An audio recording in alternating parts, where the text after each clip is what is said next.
The podcast begins by discussing President Biden's recent speech announcing his withdrawal from the 2024 presidential race.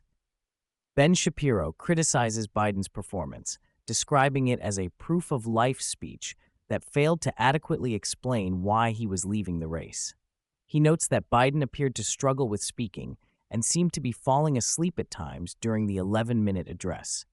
Shapiro argues that Biden's declining mental health is the obvious reason for his withdrawal, but the president and his team refuse to admit this.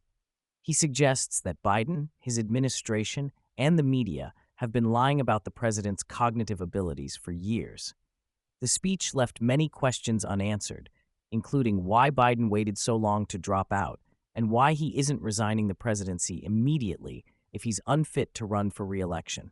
According to Shapiro, Biden's explanation that he was stepping aside to unite the Democratic Party and save democracy rang hollow.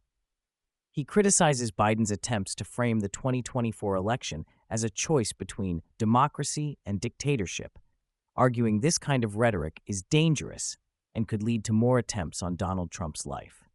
The podcast then shifts to discussing the media's reaction to Biden's withdrawal and Kamala Harris's quick ascension as the presumptive Democratic nominee.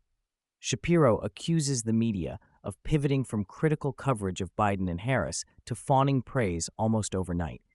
He plays clips of Democrats and media figures enthusiastically promoting Harris as a strong candidate, which he mockingly describes as massage parlor media. Shapiro is particularly critical of attempts to rewrite Harris's record, such as claims that she was never really the border czar, despite being put in charge of addressing the migration crisis. He argues the Democrats and media are trying to memory hole Harris's failures and unpopularity as vice president. The podcast goes on to examine Harris's qualifications and policy positions. Shapiro dismisses arguments from Democrats like Elizabeth Warren that Harris is highly qualified, sarcastically noting that her biggest accomplishment seems to be visiting an abortion clinic. He warns that Harris is likely to pursue radical left-wing economic policies if elected, including tax increases and inflationary spending programs. Shapiro also criticizes Harris's decision to skip Israeli Prime Minister Benjamin Netanyahu's speech to Congress, seeing it as indicative of the Democratic Party's shift away from strong support for Israel.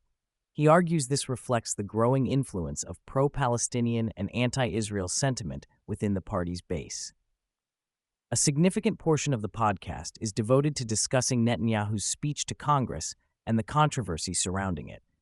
Shapiro expresses shock that roughly half of congressional Democrats, including Harris, chose to boycott the speech.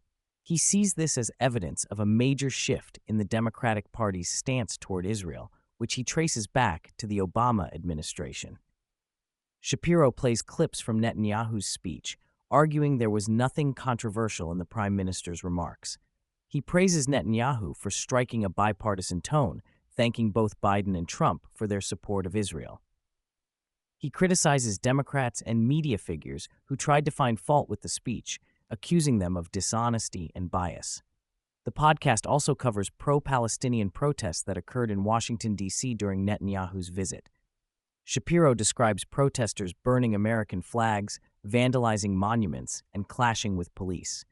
He expresses outrage at these actions and criticizes authorities for not doing more to stop them. He argues these protesters represent the ascendant left wing of the Democratic Party and suggests they will enthusiastically support Harris's candidacy. He sees this as further evidence of the party's shift away from strong support for Israel and toward a more pro-Palestinian stance. In concluding, Shapiro reiterates his criticism of Biden's withdrawal speech and the media's reaction to it. He argues that Harris represents a continuation of failed Obama-era policies, particularly in foreign affairs. He suggests Democrats are trying to rewrite history to cover up their policy failures and portray Harris as a strong candidate despite her obvious weaknesses.